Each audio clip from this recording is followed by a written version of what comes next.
Hi folks, Dino Bob here in Mekele Station again. This time we have Torvosaurus joining us. It's going to be heavy on the speed build because Torvosaurus is getting a rather elaborate viewing area. We're going to start by taking a look at the general area for the habitat. You can see the very simple bridge over the river that runs through the habitat and the general size of the area. And I'm going to start by laying out, according to the fences orientation, our building and the viewing areas. I wanted to incorporate this fence into the building's windows there to represent the separation of the guests and the animals. This arrangement would allow them to literally smell the animal. So having established that main viewing window area, I now know how big I want to build my building. And it's going to have 2 levels of viewing, as you may have guessed by seeing the upper level floor going in. And it needs to have space for getting our guests up there and space below for our guests to see out into the habitat.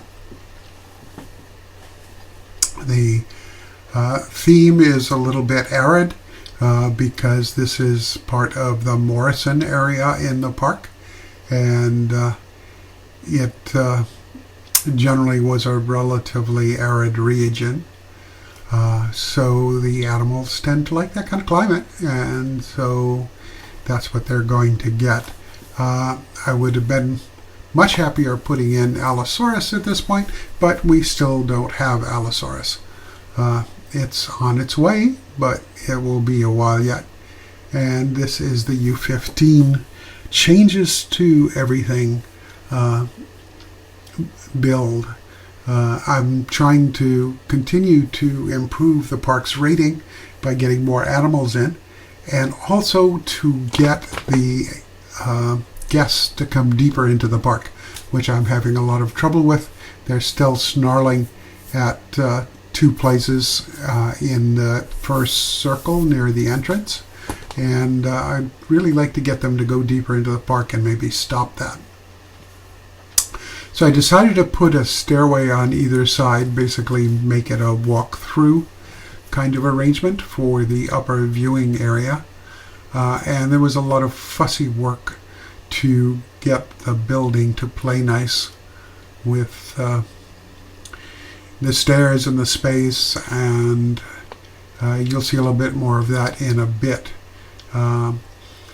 But those stairs, particularly when you use them at full width, really force a significant area being given over to changing levels in the building, the modular building of this game. And sometimes, like for this build, I'm reasonably okay with that. But other times, it doesn't quite fit in the space. Perhaps I'm just too used to wanting to fit things into smaller spaces. The map is really pretty big for this game, so you have no shortage of space to keep your animals, even in these space-intensive animals like sauropods. So having established the route up to the top and the outer boundaries of the building, you can see I made sure there was floor for our guests to get to the lower part as well. And also the next step was to connect it back to the path. The path was already in place. It had been a pain in the butt because of the elevation changes, so I really didn't want to mess with it if I could avoid it. So I had to come up with a solution that will let the guests transfer between the path and the building. It's not in place yet because I'm still working out what I want to do about the interior of the building and how that's going to work. You can see my first thought to have just that open space in the middle there doesn't work out very well, because when I close off the stairway, there's no way through. That's a non-starter. So I decided to do the portico archway thing, and the interior ones. You can see the arches in the center there, which is where there's going to have to be path for our guests to get into the lower level viewing, is already in place. And as you may have guessed, I didn't know quite what I was going to do with those other two, whether I was going to have additional arches or something else. And now we're inside the building, and I'm working to further close off the stairwell so that guests don't start wandering underneath the stairs and stuff like that. I wanted to make sure there was enough support to hold the roof up without relying on the magic of in-game modular pieces. And so you'll see a lot of pillars there, leaving the roof for later. And I wanted to get some thematic trim to this building.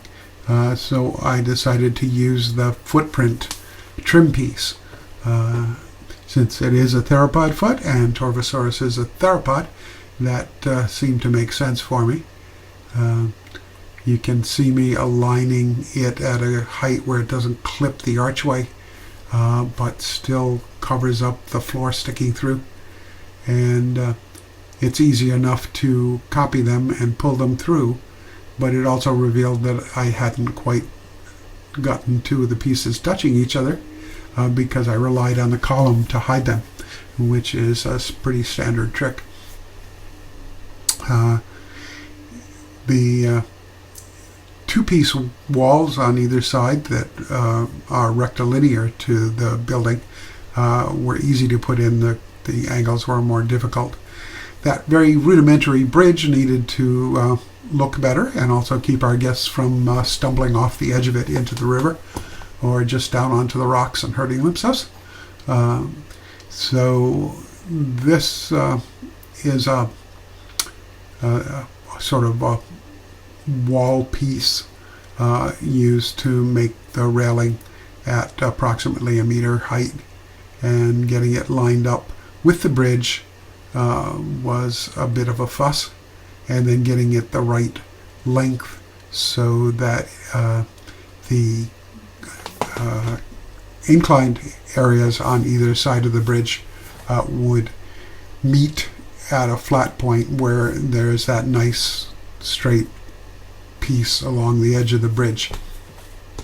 You can see me fussing with the pieces there, and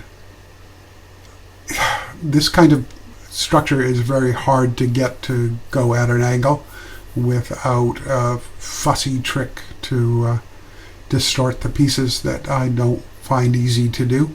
So I decided to do step downs, and that meant that at that transition between the incline and the flat part of the bridge, there's sort of that little capstones are doubled there.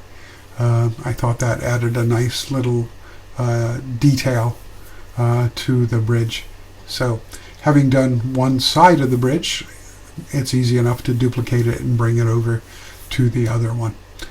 But those pillars on the baluster just sort of hanging there, and I didn't like that look.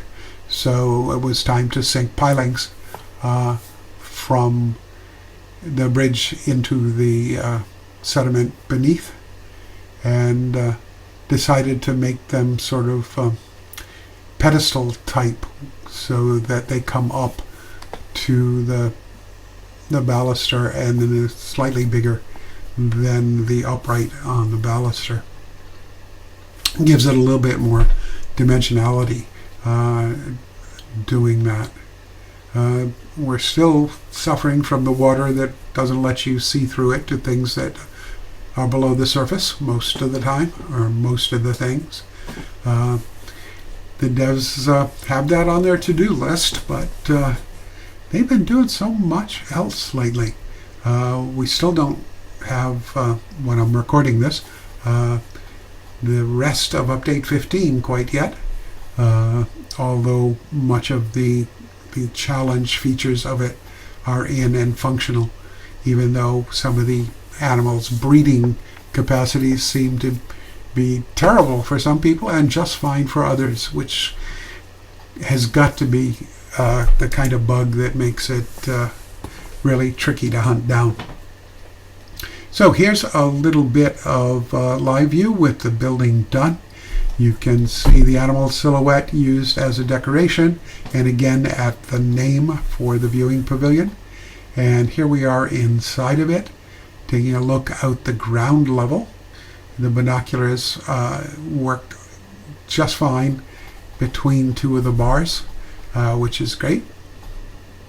I think this was before I got all the viewing signs in. There's one of our Torvos. I put two in, male and a female, not fully grown yet, as pretty much all the animals in the park. Let them grow up in the park and collect those animal points as they reach the milestones of maturing in the park. Right now that means I have a boatload of animal points for the park, way more than what I need. So I suspect there will be some adjustments to that coming in the future at some point. So this exhibit also has paleoflora in it, which is something that, as I said before, I want to do in all the habitats beyond the initial 3. And this is the upper view, which is getting us close to the end of this video. If you've enjoyed it, give it a like, drop a comment, let me know if you liked it or you didn't like it, or what you think of it, and subscribe if you haven't already if you like my stuff. Anyway, till next time, be kind to each other out there, take care, and I hope to see you in another video, which will be something very different next time. Bye now.